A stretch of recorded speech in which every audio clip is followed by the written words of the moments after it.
오늘 하루도 소망의 하나님을 의지하시기를 축복합니다. 함께 보실 하나님의 말씀은 룻기 3장 1절에서 5절 말씀입니다. 룻의 시어머니 나오미가 그에게 이르되 내 딸아 내가 너를 위하여 안식할 곳을 구하여 너를 복되게 하여야 하지 않겠느냐. 내가 함께하던 하녀들을 둔 보아스는 우리의 친족이 아니냐. 보라 그가 오늘 밤에 타작마당에서 보리를 까불리라. 그런즉 너는 목욕하고 기름을 바르고 의복을 입고 타작마당에 내려가서 그 사람이 먹고 마시기를 다하기까지는 그에게 보이지 말고 그가 누울 때에 너는 그가 눕는 곳을 알았다가 들어가서 그의 발치 이불을 들고 거기 누우라. 그가 내 할 일을 내게 알게 하리라 하니 룻이 시어머니에게 이르되 어머니의 말씀대로 내가 다 행하리이다 하니라. 엔게디 말씀 묵상과 함께 하시는 성도님들을 축복합니다. 하나님의 은혜를 체험하는 하루가 되시기를 먼저 축복합니다. 룻기를 읽어가면서요. 룻기의 핵심 주제는 은혜입니다. 이 은혜는요. 히브리어로 헤세드라고 하는 단어예요. 이 말은 이 법적인 의무가 없는 상태에서 받는 사람에게 아무런 조건 없이 오직 주는 사람의 사랑과 긍휼함으로 베푸는 것을 뜻합니다. 이 다른 사람의 유익을 위해서 무엇인가 베푸는 것을 뜻하는 거지요.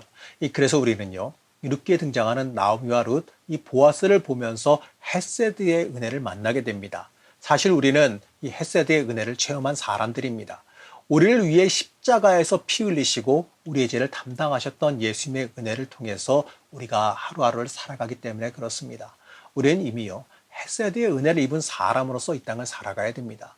그렇기 때문에 우리도 우리의 이웃에게 이 헤세드의 은혜를 행하며 살아갈 수 있어야 합니다. 오늘 말씀은요. 이러한 관점에서 읽어 내려가야 됩니다.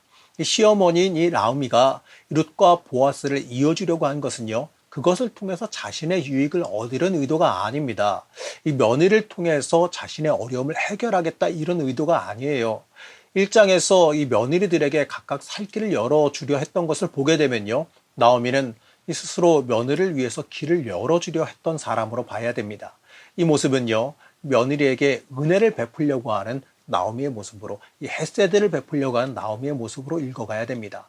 1절 말씀을 다시 한번 보시겠습니다.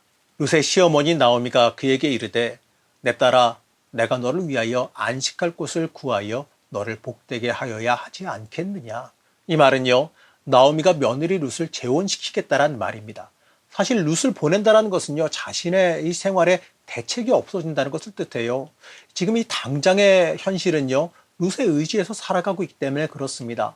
거기다가 보아스가 자신까지 돌본다는 보장도 없잖아요. 그러니 이 룻을 보내려고 하는 것은요. 이 전적인 은혜를 베푸는 일입니다. 그래서 나오미는 룻에게 치밀한 계획을 지시합니다. 3절과 4절 말씀을 함께 보시겠습니다. 그런즉 너는 목욕하고 기름을 바르고 의복을 입고 타작마당에 내려가서 그 사람이 먹고 마시기를 다하기까지는 그에게 보이지 말고 그가 누울 때에 너는 그가 눕는 곳을 알았다가 들어가서 그의 발치 이불을 들고 거기 누우라. 그가 내 할 일을 내게 알게 하리라 하니. 나오미의 첫 번째 지시는 목욕하고 기름을 바르고 의복을 입고 타작마당으로 내려가라라는 지시입니다. 이 부분은요, 대부분 이 결혼에 대한 준비로 해석하지요. 이 과부로서 상복을 벗고 이제 결혼할 수 있는 준비가 되었음을 알리는 복장입니다. 이 말은요, 이 보아스 앞에서 결혼에 대한 요청과도 같아요. 이 두 번째 지시는 보아스가 먹고 마시기를 다하기까지 앞에 나서지 말라라고 말합니다. 이 말은요, 이 보아스가 정신 못 차릴 정도로 취할 때까지 기다리라 이게 아니라 그가 저녁을 먹은 후에라고 해석하는 게 옳을 것 같습니다. 그 이유는 여러 가지 설들이 있지만 뭐 그리 중요하진 않아요. 이 세 번째 지시는요. 그가 누울 때 들어가서 그 발치 이불을 들고 거기 누우라입니다. 여러 주석에서 보게 되면 이 부분이 해석을 참 다양하게 하고 있는 것을 보게 됩니다. 하지만 이 부분을 직역으로 해보게 되면 이 다리 부위 있는 곳을 치우고 그 옆에 나란히 누워 있으라 정도로 해석할 수가 있습니다. 마지막 지시는요. 그가 내 할 일을 내게 알려줄 것이다입니다. 룻은 여기에 대해서 순순히 어머니 말씀대로 내가 다 행하리이다라고 말해요. 자, 룻을 한번 살펴봅시다. 1장에서 떠나라고 하는 나오미의 말을 끝까지 거부하면서 끝까지 따라 나섰던 사람입니다. 그리고 2절에서는요. 시키지도 않았는데 먼저 밭에 나가서 이삭을 줍겠다라고 말했어요. 자, 이런 것을 보게 되면요. 룻은 상당히 자기 주장과 자기 고집이 좀 있는 사람입니다. 그런데 여기서 이 재혼을 시키려고 하는 이 나오미의 말에, 그 시어머니의 말에 아무런 대꾸도 없이 순순히 순종하고 있어요. 룻은 시어머니의 지시대로 행합니다. 그런데 조금은 다르게 행해요. 자, 9절 말씀입니다. 이르되 내가 누구냐 하니 대답하되 나는 당신의 여종 룻이오니 당신의 옷자락을 펴 당신의 여종을 덮으소서. 이는 당신이 기업을 물을 자가 됨이니이다 하니. 원래 나오미의 말대로라면, 나오미의 시킨 것대로 하려고 그러면 조용히 보아스의 처신을 기다려야 됩니다. 하지만 룻은요, 본인의 의사를 뚜렷하게 말합니다. 옷자락으로 덮으소서라고 하는 말은요, 결혼 요청에 대한 이야기예요. 그리고 그에 대한 이유로 당신이 기업 물을 자가 됩니다라고 말합니다.